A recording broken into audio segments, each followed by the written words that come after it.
welcome back. Too many projects, not enough time. I'm Andrew. Here we are in the shop with Ivy today.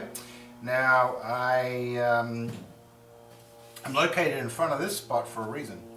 Now I have been on the hunt for a bunch of gauges, and I think I finally received one that I've been really looking for quite some time. And I gotta say, I think you guys will agree it's the right gauge for the job. And I've made a good decision here. So without further ado, let's take a look at it. Whoop, there we go. Look at that. What do you think of that, guys? I've been looking for quite some time for one of these, and it's the right shape, the right size. It's perfect, and I think you'll all agree. This is going to look great in my 1942 International K5. It's the an original international gauge cluster. And it's for the International, not for Ivy. And I'm glad I finally found one that looks like it's going to be pretty serviceable. So, now I tricked you on that one. Let's move on to this hole right here. So I was also looking around for a gauge. It's been an expensive month for gauges, I tell you. Looking around for gauges for Ivy as well. And I know I've left you in a bit of a conundrum in a few videos in the past with what am I going to do with gauges? Had some pretty crazy ideas, some reasonable ideas that were in my head anyway. And where have I been for the last couple of weeks? I've been busy. We're up to the lake 1 week, and besides that I've been doing a lot of stuff in the background for this. A lot of things have happened. The SUs have gone off to be rebuilt. The boxer intake has gone off to be welded. I'll explain that when I get back to assembling the intake. And what else has happened? A bunch of stuff's arrived, a ton of stuff's arrived, ton of parts, so I've got plenty to keep me busy in future videos here. And the ice has melted at the lake, so when I'm up there I'll be doing the other stuff. On my other channel, Camp Tinny on YouTube.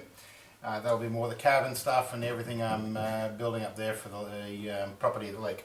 So, without further ado, let me put the gauges in.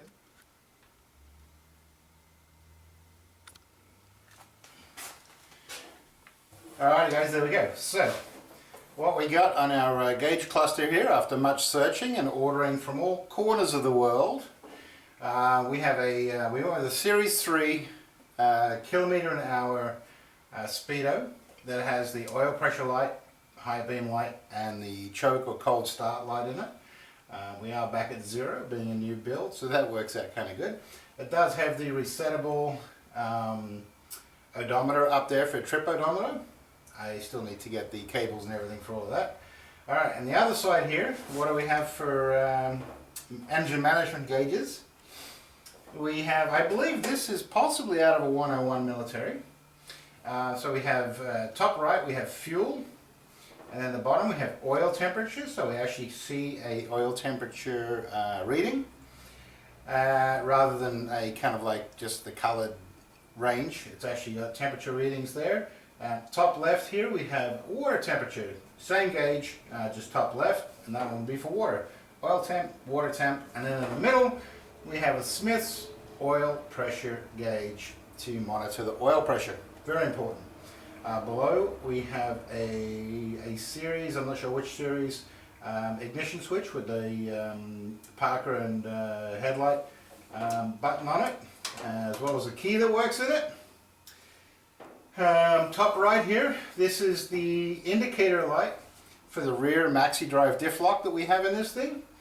I've had that diff lock for maybe 15 years, and I still have it, and it's in this vehicle now. Top left here is, because it's a new retro mod whatever build, everyone needs USB ports now, so we have big USB ports, and in the middle here it also has voltage readout in digital, so that way we can monitor the voltage as well as have 2 outlets for phones. These 2 switches right here, they're just in there because they happen to fit the holes right now. Not sure what these 2 holes are going to be.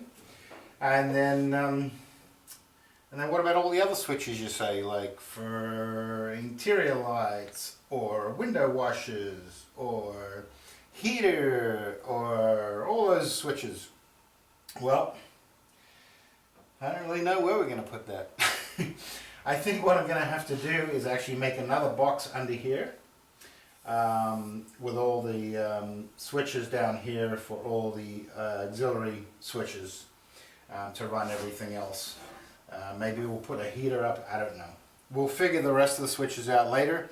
There's a wiring loom coming. We're going to use a painless wiring loom, and that seems to cover everything we need. And that's where we are with the gauge.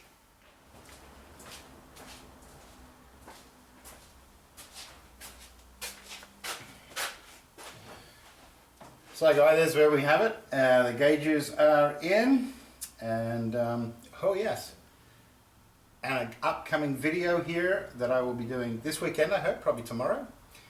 Guess what's back? Guess what's rebuilt and finally done? That's right, the transfer case. So I don't have any footage of rebuilding that, and I'll explain everything about the transfer case when we put her in. So thanks for coming along. Cheers guys.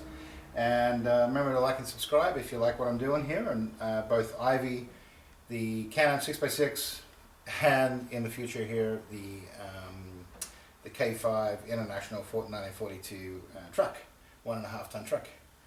And possibly this spring, I know, too many projects, not enough time, another project coming if it all works out. See you next time guys. Oh wait. Thanks for sticking around to the very end. Some other stuff that I've been working on in the meantime. Down here we have a nice new big fat start button. Start the engine. And the choke lever, series choke lever is restored and back in the firewall here as well. So we have those mounted too. Anyway, that's it. See you guys.